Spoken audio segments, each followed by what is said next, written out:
అత్యుత్తమ ప్లేస్మెంట్స్ తో ఎంఎన్సీ కంపెనీలలో ఉద్యోగమే లక్ష్యమా? ఇంజనీరింగ్ చదవాలనే మీ పిల్లల కలని కేజీ రెడ్డి కాలేజ్ తో నిజం చేసుకోండి.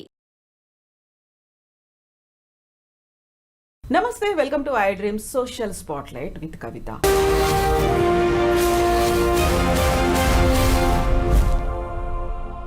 అమెరికాలో తీసుకుంటున్నటువంటి రోజుకొక నిర్ణయాలు అనేవి విద్యార్థుల భవిష్యత్తును ప్రశ్నార్థకం చేస్తున్నాయా? ముఖ్యంగా తెలుగు విద్యార్థుల భవిష్యత్తు ఏంటి? వాళ్ళంతా తిరిగి రావాల్సిందేనా? బోల్డ్ అని డౌట్స్ అనేవి వస్తున్నాయి. ఒకవైపు స్టూడెంట్స్లోనూ, మరోవైపు ఇక్కడే ఉన్నటువంటి తల్లిదండ్రుల్లో కూడా. నిజంగా ట్రంప్ అలాంటి డెసిషన్స్ ఎందుకు తీసుకోవాల్సి వస్తుంది? తమ దగ్గర చదువుకోవడానికి వస్తున్న వాళ్ళకి ఎందుకు అంతలా అన్యాయం చేస్తున్నారు? దాని వెనకాల ఉన్నటువంటి మతలబేంటి? మనతో పాటుగా ఉన్నారు సీనియర్ జర్నలిస్ట్ జిఆర్ మహర్షి గారు.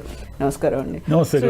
యూజువల్గా ఒక వినిపిస్తున్న వాదన ఏంటంటే, ట్రంప్ వచ్చాడు కాబట్టి ఫస్ట్ అమెరికన్లకి ప్రయారిటీ ఇస్తున్నాడు. ఓకే, అమెరికన్లకి ప్రయారిటీ ఇవ్వాలి, కాదనట్లేదు. మిగతా వారికి ఎందుకు అన్యాయం చేస్తున్నారు? వారిని ఎందుకు అలా తరిమేస్తున్నారు? అంత నిర్దాక్షిణ్యంగా ఎందుకని పంపించేస్తున్నారు అనేటువంటి ఒక వాదన మాట వినిపిస్తోంది కదా. ఎలా చూస్తారు దీన్ని? ఇదేం లేదు మేడం, గాలిబుడుగ కదా. ఇప్పుడు గాలిబుడుగ సిద్ధాంతం ఏంటి? ఎంతసేపు గాలిలో ఎగిరినా ఒకరోజు పేలిపోతుంది. మనం మామూలుగా స్కూటర్ టైర్ ఉంటుంది కదా, గాలి తక్కువ ఉన్నప్పుడు సరిగ్గా ముందుకు పోతుంది. మనం ఓవర్ ప్రెజరైజ్డ్ చేస్తే ఏమవుతుంది? అది పేలిపోతుంది. ఇప్పుడు అక్కడ జరుగుతూ ఉండేది కూడా అదే. అమెరికాలో ఏం జరుగుతూ ఉందంటే, ఎక్కువైపోయింది, విపరీతం అయిపోయింది. అంటే 3,39,000 మంది పోయారు లాస్ట్ ఇయర్. మీకు 1980 ఆ ప్రాంతంలో తీసుకుంటే చాలా కొంచెం బాగా డబ్బులు ఉండేవాళ్ళు, కొంచెం ఐఫై ఫ్యామిలీస్ నుంచి పోయేవాళ్ళు అమెరికాకి. పోయి అక్కడ వాళ్ళకి నచ్చితే సెటిల్ అయ్యేది. అట్లా 90s తర్వాత ఏమైందంటే, ఈ వరల్డ్ లిబరలైజేషను వీటన్నిటి ప్రభావం వల్ల మధ్యతరగతికి కూడా అమెరికా అందుబాటులోకి వచ్చింది. మధ్యతరగతి పిల్లలు కూడా అమెరికా పోయి అక్కడే ఏదో ఉద్యోగాలు చూసుకొని అక్కడే సెటిల్ కావడం ఇదంతా స్టార్ట్ అయింది. ఇది క్రమేపీ ఏమైపోయిందంటే, ఈ 20-25 ఏళ్లలో విపరీతంగా మన వాళ్ళు అక్కడ ఉన్నారు. సరే, మన వాళ్ళు ఉంటే ఏమిటి ఇబ్బంది వాళ్ళకి అంటే, వీళ్ళ సంఖ్య పెరిగిపోయి, ఈ ఏషియన్స్ కానీ ముఖ్యంగా ఇండియన్స్ కానీ వీళ్ళంతా సంఖ్య పెరిగిపోయి అమెరికా వాళ్ళకి ఎవరైతే నేటివ్స్ అమెరికా వాళ్ళు ఉంటారో మాకు అన్యాయం జరుగుతూ ఉంది, మాకు ఉద్యోగాలు లేకుండా పోతున్నాయి, మా పరిస్థితి ఏమిటి అనేది ఒకటి మొదలైంది. ట్రంప్ గెలవడానికి ముఖ్యమైన కారణం ఏమంటే, ఈ అమెరికాకు సంబంధించిన అన్యాయం జరుగుతుందని మన వాళ్ళు కూడా ట్రంప్ చేశారు.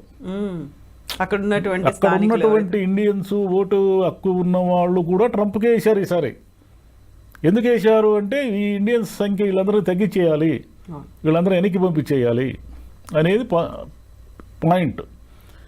సరే, ఇప్పుడు మన పిల్లలు అక్కడ ఉన్నారు కదా, ఏమిటి వాళ్ళ పరిస్థితి అంటే, ఇప్పుడు ఉన్న పరిస్థితుల్లో అక్కడికి వెళ్ళిన వాళ్ళు చాలా ఇబ్బందులు పడాల్సిన ఒక సిచ్యువేషన్ ఎదురైంది. ఎందుకు ఎదురైందంటే, సరే డబ్బులు బాగా ఉండి ఫీజులన్నీ కట్టుకొని నెలకు ఇంటి నుంచి 2 లక్షలు 3 లక్షలు ఖర్చులకు తెప్పించుకోగలిగి చదువుకున్న విద్యార్థుల శాతము 10-20% మించి ఉండదు.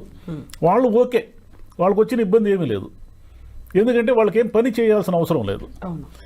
మిగతా వాళ్ళు ఉన్నారే 70-80% మంది, వీళ్ళు ఏం చేస్తారంటే, ఇక్కడ బ్యాంకులో ఏదో అప్పు తీసుకోవడము, ఏదో వాళ్ళకున్న ఆస్తులు షూరిటీ చూపించి అప్పులు తీసుకోవడము, ఫీజులు కట్టడానికి సరిపడా అక్కడ వెళ్ళి జాయిన్ కావడము, జాయిన్ అయిన తర్వాత చదువుకుంటూ పార్ట్ టైం చేస్తూ నెలకు ఒక $1,000 $1,500 సంపాదించుకొని తమ ఖర్చులకి వర్కౌట్ చేసుకుంటారు.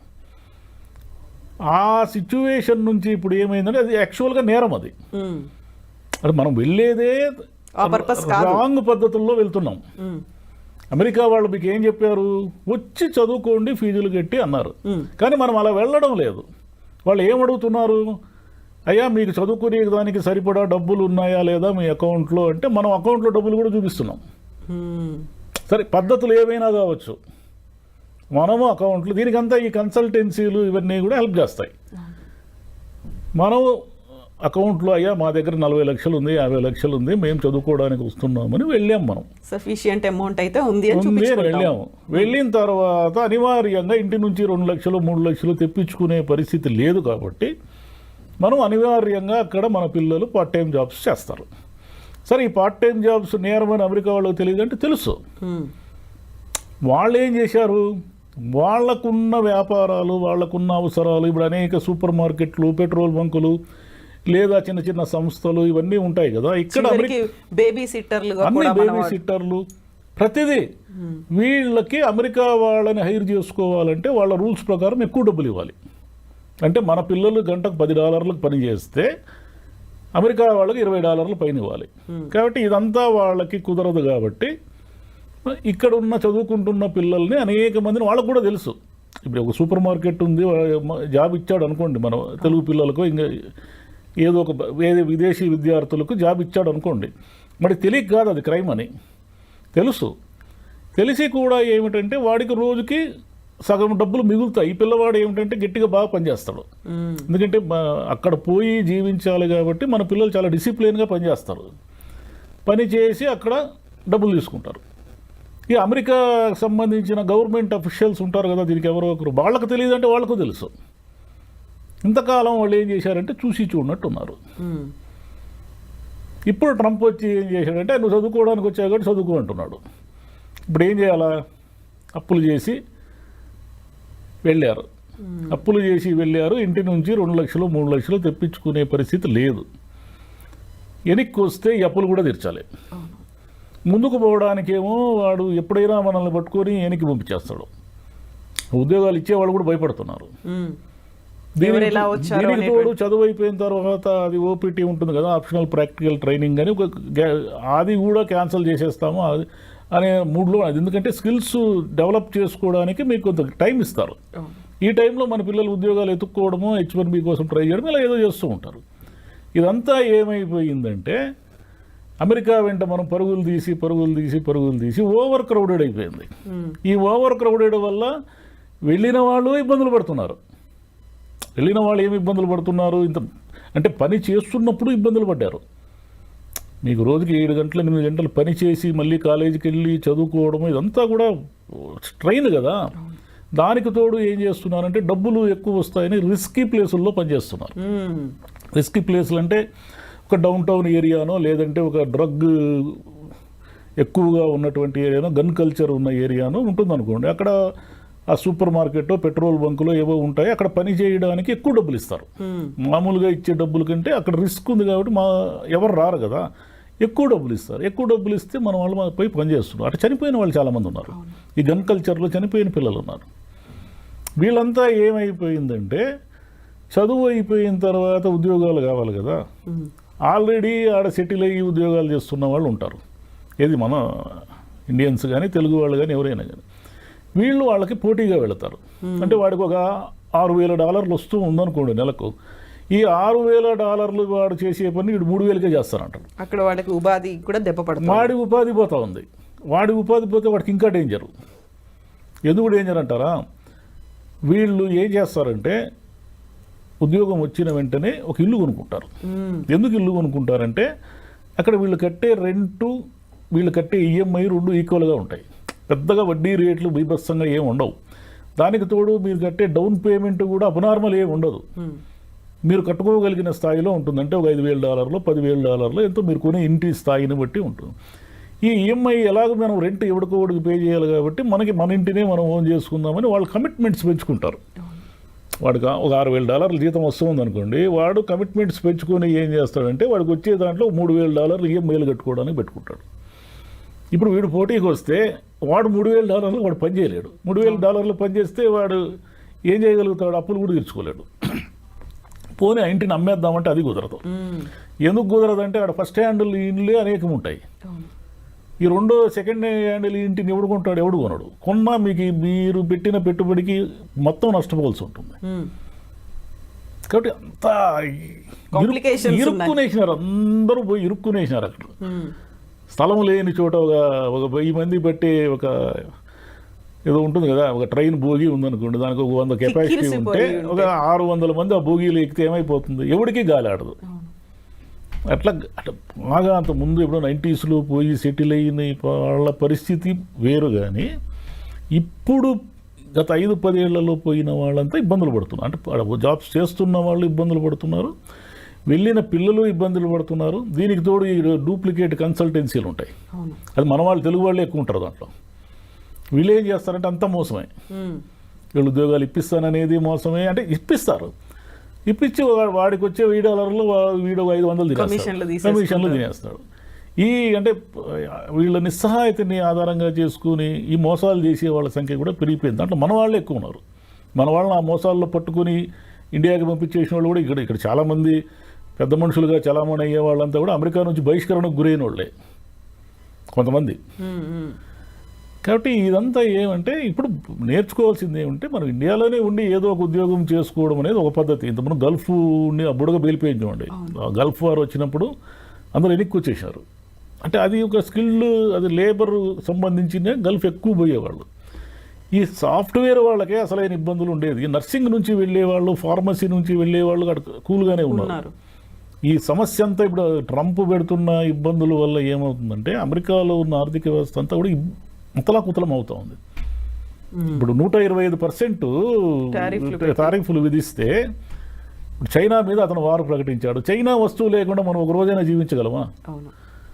అసలు మన దేశంలోనే ఒకసారి ఊహించుకోండి మీరు, చైనా చైనా చైనా కదా, ఏ వస్తువు చూసినా చైనా ప్రోడక్టే ఉంది మనకు. ఇక అక్కడ కూడా అంతే, డాలర్ షాపులోనే ఉంటాయి. సింగిల్ డాలర్కి మన దగ్గర $100 ఏదో వస్తువు దొరికిన అన్ని వస్తువులు $100 ఉన్నాయి, అక్కడ డాలర్ షాప్స్ ఉంటాయి. ఈ డాలర్ షాపుల్లో సగం చైనా వస్తువులే ఉంటాయి. మరి వీటన్నిటినీ మీరు సుంకాలు పెంచి ఇవన్నీ చేయడం వల్ల అవన్నీ రేట్లు పెరుగుతాయి కదా.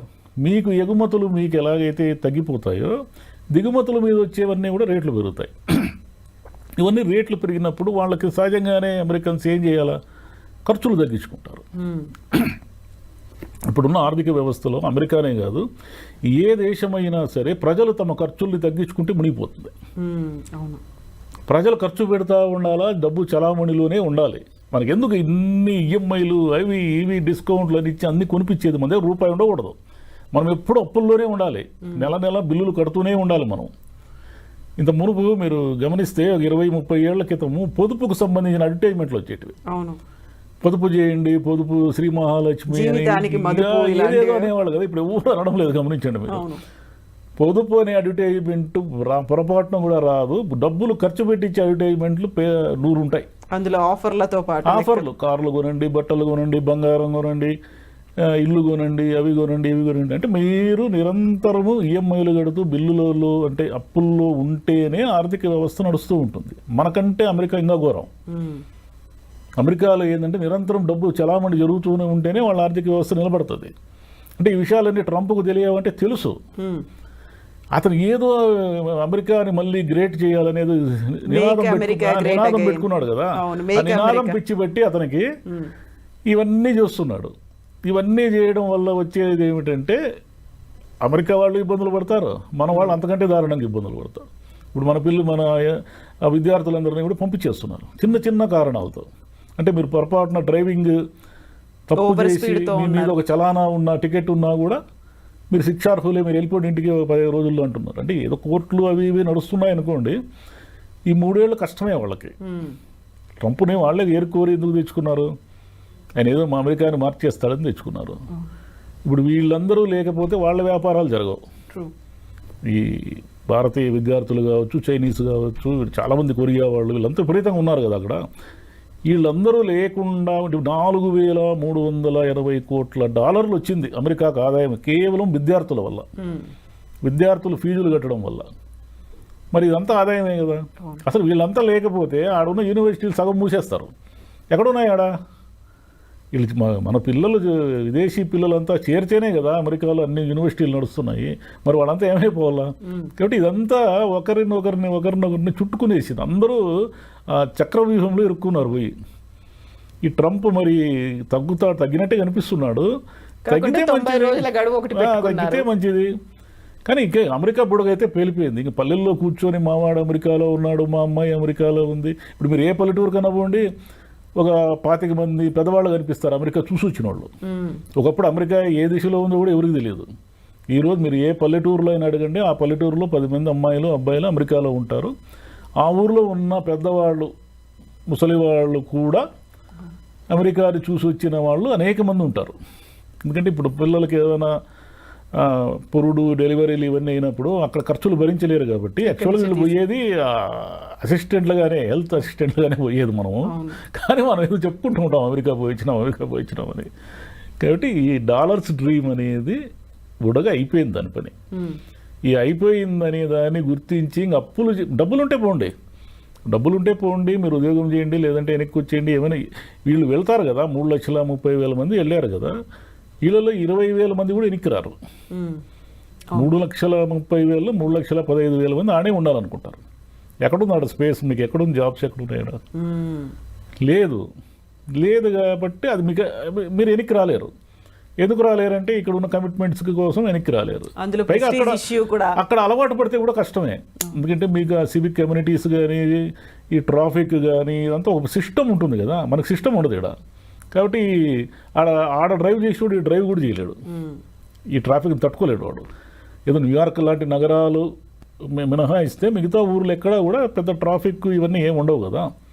కాబట్టి అక్కడున్న సౌకర్యాలకు అలవాటు పడి అమెరికా వదిలి రావాలనిపించదు. అక్కడ ఉండాలంటేనేమో ఈ నిరంతరం స్ట్రగులు, చాలా ఇబ్బంది, అంటే ఏమంటారు, స్ట్రెస్ గురవుతున్నారు పిల్లలంతా కూడా. కాబట్టి ఇక మీద డబ్బులు ఉండేవాళ్ళు పోండి. ఇంటికాడ 40 లక్షలు 50 లక్షలు అప్పులు చేసిపోతే మాత్రం ప్రమాదాన్ని కోరి తెచ్చుకున్నట్టే.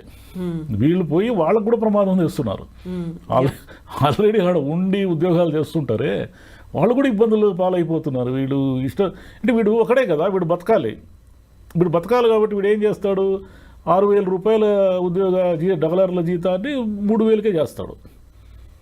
వీడికి సర్వైవల్ కాబట్టి. వాడేమో ఆల్రెడీ కమిట్మెంట్స్కి ఫిక్స్ అయిపోయి ఈ జీతం నాకు వస్తుందేమో అనే భ్రమలో ఉంటాడు. వాడికి ఆ జీతం పోయిందంటే ఆ కమిట్మెంట్స్ అని వాడెప్పుడు తీర్చుకుంటాడు. అంటే వాళ్ళు అందరూ ఈ సర్కిల్లో ఇరుక్కునేశారు.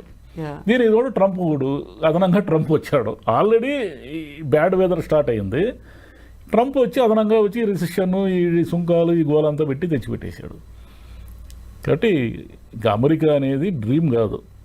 అమెరికా అనేది ఒక రకమైన పీడకల, ఇంకా పోతే లేదు మేము పోతాము అమెరికాలోనే, ఏమైనా సరే డాలర్లు తెచ్చుకుంటాము అని అనుకుంటే 10 మందిలో ఒకడు కూడా సక్సెస్ అయ్యే పరిస్థితి లేదు ఇప్పుడు అట్ ప్రజెంట్. వేరే సాఫ్ట్వేర్ కాకుండా వేరే విభాగాల్లో పోయిన వాళ్ళు ఓకే, కానీ వాళ్ళు లేరు కదా ఎక్కువ. ఈ నర్సింగ్లోనూ అంతా ఈ సాఫ్ట్వేర్లోనే నడుస్తూ ఉంది అంత చుట్టూ. సో ఎందుకు వెళ్తున్నారు, ఎలా వెళ్తున్నారు చూసుకోవాలి, ఒక సక్రమమైన పద్ధతి. అందులో వాళ్ళు అమెరికన్లు ట్రంప్ ఏం ఆంక్షలు ఎందుకోసం పెట్టారనేది కూడా మనం అర్థం చేసుకొని ఆలోచన చేయాల్సిన అవసరం ఉంది. ఏం ఆలోచన చేయరు. ప్రతి వాళ్ళకి డాలర్లు సంపాదించాలని కోరుకున్నప్పుడు ఎందుకు ఆలోచిస్తారు? మనం సక్సెస్ అయ్యి వస్తామేమో మనకు తెలియదు కదా.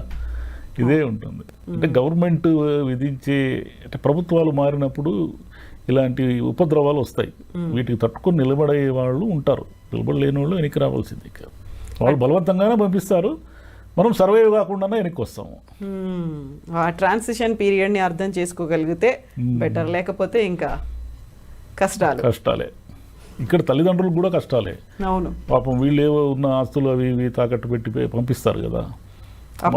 వాళ్ళకేమో ఇంటికి పోతే, ఖాళీ చేతులతో ఇంటికి పోతే అమ్మా నాన్న ఏమనుకుంటారు అని, వీళ్ళేమో మా పిల్లలు అమెరికాలో ఉన్నారని ఇక్కడ అది ఏమంటారు, అది ఆనందంగా చెప్పుకొని తిరుగుతూ ఉంటారు.